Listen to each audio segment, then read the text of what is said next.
Dekadavul, irafide, papi malaro mewe am. Tago so buto mamoto chiolre. Ufanti, etara pagi, ake feke muhalao.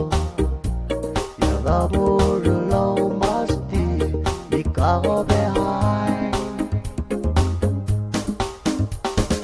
Na ako mula makakabesa ko magalifa ikagarari irerai di ke taugai kede kamuedi kubiyai mga atamangali idamili